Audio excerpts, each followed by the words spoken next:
The first air freight flight was made between Dayton and Columbus, Ohio by the Wright brothers. The first unofficial Father's Day is observed, and the Great Wildfire burns around 3 million acres in northeastern Washington, northern Idaho, and western Montana, which lasted for over 2 days and killed 86 people. It's believed to be the largest fire in United States history. The year is 1910, and this alternative fuel car was offered over at Stanley. But before getting into all of it, I'm your host, Jay. Welcome to What It's Like, the automotive channel that does mini documentary formats on cars that you may have never heard about. We talk about the history, specs, design. If you're into good channels to binge, this might be the channel for you. We post between 4 and 5 episodes each week, with engine episodes generally on Wednesdays or Thursdays. This is our 550th mini documentary episode so far, and we're just getting started. There is playlists on the homepage to choose from. We have an engine history playlist, an orphan car playlist, all kinds of different playlists, plus it's all broken down by year. If this looks like a channel that you will totally dig, subscribe and hit the bell icon next to it to never miss a video. A couple of announcements real quick. Coming up real soon is the AACA Eastern Meet, which is always the first full week of October. This year, it's October 8th through the 11th. I will be there Wednesday, Thursday, Friday, the 9th through the 11th. If you see me, be sure to say hi. 1910 Stanley model lineup. But before getting into all of that, Stanley was the last name of twin brothers Francis E. and Freelan O., born in 1849 in Kingsfield, Maine. The pair would carve violins as kids, which they learned from their grandfather, Liberty Stanley. Freeland would become a teacher. Francis would get into photography, opening up his first studio in 1874, and would become one of the largest photographers in New England. Free would eventually quit teaching to go work with Francis in the photography business. Francis would make innovations in photography, like the first photographic airbrush, which was used to colorize photographs, which he patented. Years later, they would get into making dry plates and would start a company to produce mass quantities of dry plates, Stanley Dry Plate Company in Watertown, Massachusetts. Francis would become fascinated by the bicycle, which was a new thing in the 1890s. Sterling Elliott had a bicycle factory adjacent to Stanley Dry Plate plant in Watertown. Francis wanted to share his bicycle passion with his wife, but she fell off the bike and swore to never ride a bike again. Francis then started thinking, maybe I could build something that we could both ride together in safety and comfort. The project soon consumed him, to the point photography didn't really mean anything to him anymore. And he would sell the Stanley Dry Plant Company to George Eastman of Eastman Kodak for $500,000, but that wasn't until 1905. To power his car, 3 types of fuel were common back in the day: electricity, gasoline, and steam. Steam was actually the most common form of propulsion during the 1890s. Francis would ultimately go with steam because gasoline was in its infancy and the electric starter wasn't yet a thing. Electric had range issues and top speed issues. Steam seemed to be the obvious choice. In 1897, Francis would build his first car using a wagon and bicycle parts from Sterling Elliott's factory. In 1898, the Stanley brothers would take the car to the Boston Auto Show, which was held in Charles River Park. The reaction from the crowd got Freeland passionate about the future of the steam car. The Stanleys would start producing them on order. And with that, Stanley Motor Carriage Company was born in 1899. John Walker, an early investor and editor of Cosmopolitan magazine, wanted to purchase Stanley's car business. The Stanley brothers didn't really want to sell this early in the game. They hit Walker with what they thought was an insane number, $250,000 cash, which Walker accepted. Walker had to partner with Amzie Barber, aka Asphalt King, to finance the deal. The Stanley brothers stayed on as consultants. Later that year, Freeland and his wife Flora became the first motorists to reach the top of Mount Washington, which is the highest peak in New England. Freeland also gave President William McKinley a tour of Washington, D.C. in a Stanley, making that the first time a sitting president ever rode in a car. Within a year, Walker and the Asphalt King started new companies, Mobile Company of America and Locomobile. And with the formation of new companies, the original Stanley Company pretty much disintegrated. So the brothers built a new company. They were able to use their pre-existing name, but their patents were still owned by Locomobile.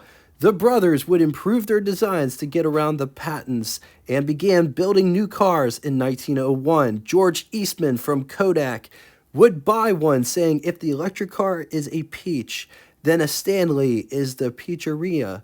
Stanley was able to buy back their patents from Locomobile in 1903 for $20,000. That same year, Locomobile gave up steam for the internal combustion engine. In 1906, Fred Marriott would drive the Stanley Rocket Racer at Armond Beach, Florida, setting a land speed record of 127.66 miles per hour. The car was called the Flying Teapot. It's important to note that no gas cars hit 100 miles per hour that day that the world record was set in 1906. It also set the fastest mile in an automobile at 28.2 seconds. The record would stand until 1911 when Glenn Curtis would beat it on a V8 powered motorcycle. But the steam record would stand for over 100 years, being beat in 2009.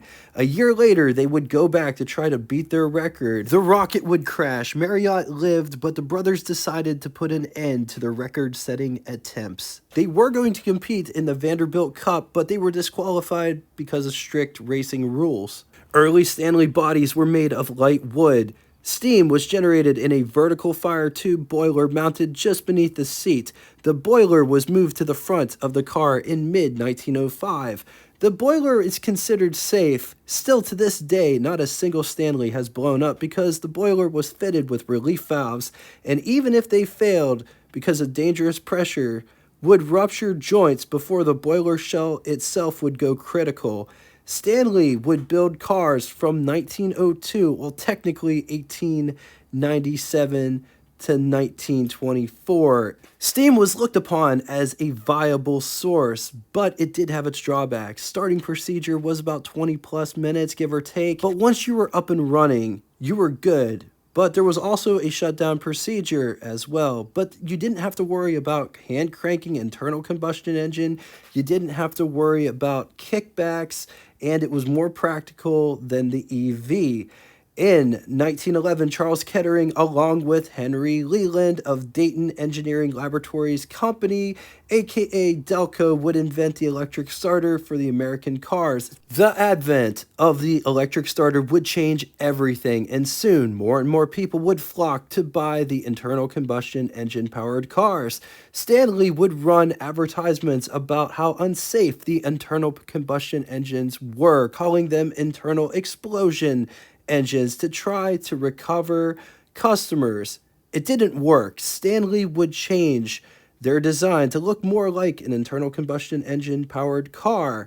In 1918, Francis would unfortunately have a car accident and he would die. He hit a wood pile trying to avoid running into farm wagons traveling side by side.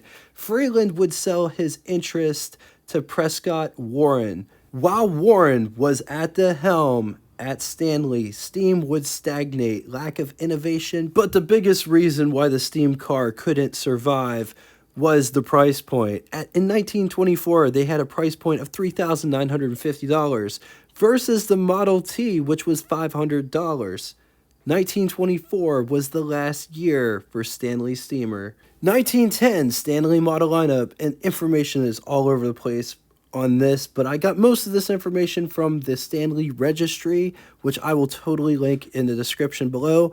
You had model 60 and 61, which were 10 horsepower models. Then you had model 70 through 71, 72.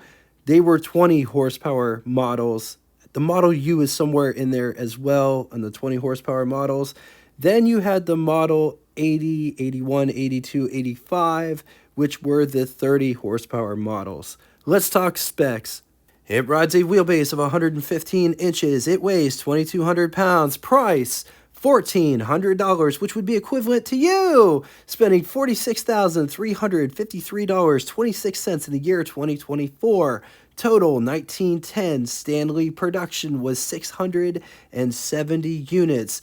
There are about 10 Model 70s known to survive. There's a registry, which we alluded to. I will link it in the description of known cars. 102 are listed from 1910, but it hasn't been updated since 2015. From 1897 through 1924, Stanley would produce around 11,000 cars. Moving on to engine. The engine in this one produces 20 horsepower with a bore of 4 inches and a stroke of 5 inches. The boiler is 24 inches by 14 inches. The other crucial thing you need to note with a steam car is you need water for the boiler and either gas, kerosene, or any combustible liquid to heat the burner. It takes about 20 plus minutes to start a Stanley. Fuel consumption is about a gallon of water for every 10 to 12 miles. The steam exits the rear of the car. Later on, there was a guy by the name of Admiral Doble who made his own steam car. He would put condensers at the rear, collecting the steam and turning it back into water. The engine is mounted in the rear. 2 double-acting cylinders, which are mounted side by side and equipped with slide valves. Stanleys were direct drive, chain drive from the crankshaft to the rear differential. No transmission, no clutch. And just like electric cars, steam make torque instantly. I'm Mark Smith and I own this car, and you'd like to learn a little about the dash of it and what they're each supposed to do. And this is your steam gauge. Right now we've got just under 400 pounds of steam pressure in it. It normally runs at 600.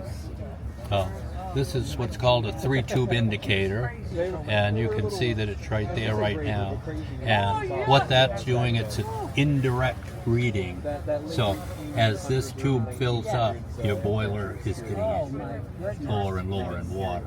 So I don't like to have it come up any more than halfway of the gauge. And if when you're driving it, it comes down here within an inch of here, means that the boiler is pretty near full. And so you want to shut your pumps off. This is your fuel pressure gauge, and it normally runs at 120, and you have to pump fuel from the back, small tanks in the back, to the burner, and so you have to keep your pressure up there. This here is a direct reading sight glass, and you can see right now, right there is the top of the water in the boiler.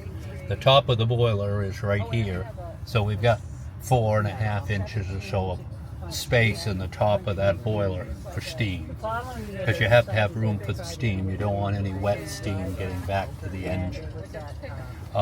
This little thing here is called an oil winker, and as you're going down the road, as your pumps pump, it's pumping oil, and it's pumping over this little unit in here, so that oil comes in front of it and darkens it, and as the oil pushes that down, and then the pump stroke is not pumping, and then this will come up and it will look light, so when you're going down the road, it looks so it's winking at you, so Hence that's the what name. that is. Right. This is your main fuel. You turn that on, and that brings kerosene to the burner so as to heat the water.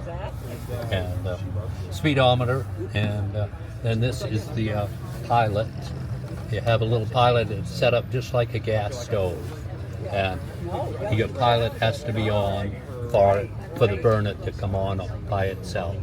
So that's what that gauge is. This is a firing up gauge. And what this does is, as I said, this is kerosene, But before you can turn your kerosene on, I like to use this firing up valve, which is hexane. It's the same as your pilot. And you open this up and warm up the branch forks and the bottom of the burner. And then this is your pilot pressure, and right now it's at 12, and which is fine for running for the day. And then of course you have a clock. You have to know what time it is. Right? I know what time it is. You have to know what time it is. What are these two for down here? Okay, this one is when you're all done for the day, and as I was telling you, you have, right now, say we've got 110 pounds here. You turn this, close it, and that will, it's called a pressure retaining valve, so it's going to retain that pressure until the morning, just so you don't have to keep pumping up the pressure. Right. Yeah. This one here, as well as this one that's underneath the column, these are your water pumps. You have a front water pump and a rear water pump. So if you're going down the road and it's flat going, and you're not going to be using that much water, you can run on one pump. And once you get into hills and stuff like that, then you may need a little more water than what one pump will pump. So you close this one, and then you get two pumps pumping. So in other words, the short end of it is you don't have to worry about anybody taking it. Right. Absolutely. Because there's no way that they'll know how to operate it. Right. So never outlight it. So at night, you light this. It's a kerosene lamp. You light it, and then you can see these. So more or less that's your dash light. Dash light. Yes. Yeah. And it only shines on those two gauges. Right. That's really all you need. That's all you need to know. Right, because you got a light already for this here. This is important, and those are important. That's insane. There's a lot going on when you're driving this thing. There really is, but what?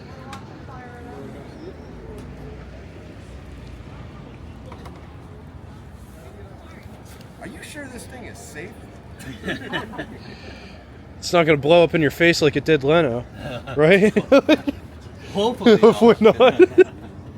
Okay, so. Oh, yeah.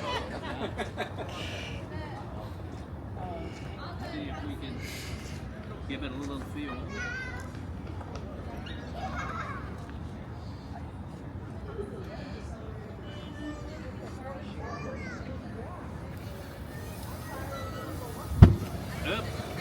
It might have been down there. Yeah, it would have happened.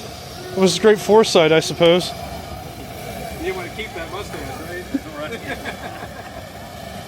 The hair on the arm though doesn't grow back. And that's not, it wasn't supposed to do that. Right. But whenever you've got an audience, that's when it happens. Exactly.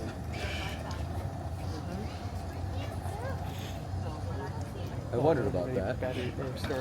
Here. Too late. We'll let it. He said it's not supposed to do that. We'll let it clear itself from here, and then we'll do it.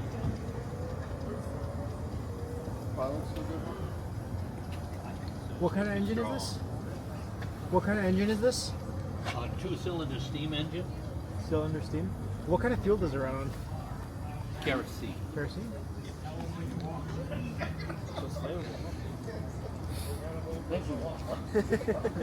All fuel is flammable. Yeah, she lit that.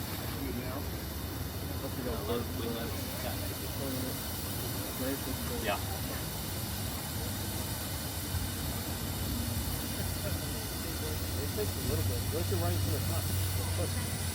What's that? If you run from the cops, it's probably not a good getaway. Right, no. Well, once it's going, it's Right. quick, so Yeah. just don't rob the bank first thing. Car first. Right now, and we'll let it go up to 600, and it automatically comes to cell off.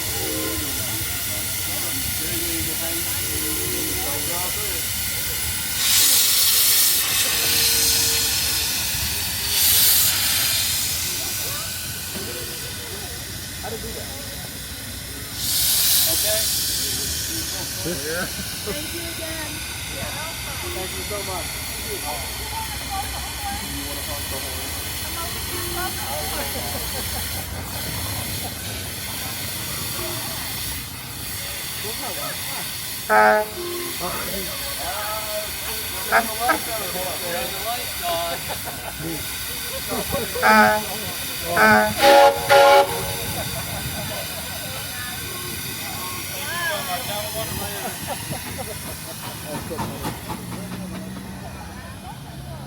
On the positive side, rare, totally different driving experience. This is an iconic brass era car. Against it, they are expensive to buy, restore. People who know these are getting few and far between. Operation learning curve. All right, now it's time for Would You Rather. 2 scenarios today. In the first scenario, would you rather have a 1910 white steam car Model 00 or 1910 Stanley Model 70 or 1910 Pearson Cox steam car? I'm going to leave this here for a minute. If you need more time, feel free, pause the video. On to the second scenario. 1910 Locomobile, which was gas by then, or 1910 Stanley Model 70, or 1910 Milborn Electric. Once again, going to leave this here for a minute. If you need more time, feel free, pause the video. Now it's time for Name That Tune. First person to get both the name of the band and the song title correctly in the comment section will have their comment pinned to the top of the comment section. Thank you all so much for coming out and watching this. If you'd like to get in touch with me, shoot me a comment in the comment section below, or shoot me an email at what_its_like at a lost and mostly forgotten web provider, yahoo.com, if interested. Until next time, toodaloo!